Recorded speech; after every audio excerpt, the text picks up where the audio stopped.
Well, this is typical of what would have been built by Western Europeans probably from maybe 1,000 years ago to maybe 200 years ago. When you build something like this, it's not completely standard. It might have a little curl on one end or the other, but you can't codify it very well. And the bank is not going to want to loan money on something that's just not a real standard thing that they can see, okay, well, this is so many square feet and it's built out of this technology.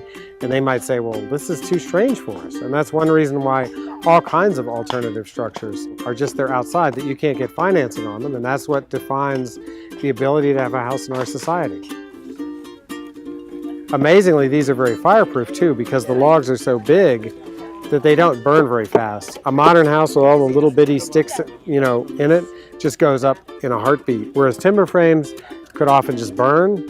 They just chip off the char and they would just reuse the building. I think it's good to be able to build your own structure and to build a building that's mortgage-free, because if you end up paying that mortgage, it's something that is a constant source of something you have to do, and it can affect all kinds of aspects of your life.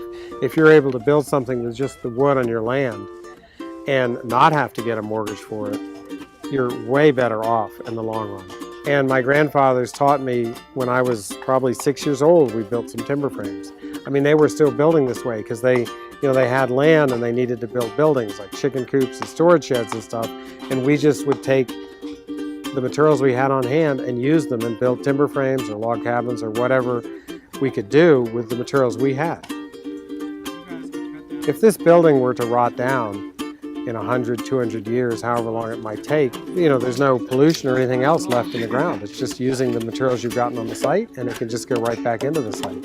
Everyone gets together in the community to put up a building. You're borrowing the goodwill of your neighbors, and you might borrow the goodwill from 10 different neighbors, and then when it comes your turn, you will pay back those payments by going to 10 different house raisings and the same thing. And so it's just a different kind of payment. We cut some locust logs and brought them all down here. And so we measured all of this, dug the holes, and started cutting the joints out.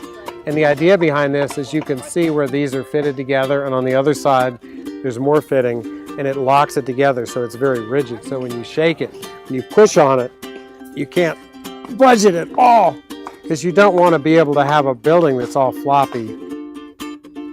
We use traditional tools. We use axes and adzes and drill bits and saws. There's no place to plug in power here, so we did it all by hand. It's perfectly possible to build this without power and with just hand saws and other things. And we use big crosscut saws just like I used when I was a little kid with my grandparents. I think I was 12 years old before my grandfather actually got a chainsaw. So before that time, we cut everything by hand. You can go out into the forest, even beyond the end of the road, and just carry a little backpack full of tools and build something, which is what our ancestors did. Well, it's really a good feeling. I mean, to know that you can make your own shelter. You can actually keep the weather off you. If suddenly we didn't have any oil to ship stuff in from Canada, then we'd have to be using our local wood. And you can see the forest here is full of trees. And we can use them just as they are. It's fun for me to just take and make objects, starting from raw materials, either the clay from the ground, or the trees, or the rocks, and actually create good, workable things that help me in my environment. And that is what has inspired me my whole life. I'm not a musician, I'm not a writer. I mean, that's what I do, is I like to do it. So, everyone has different things that they enjoy, and that just happens to be my thing.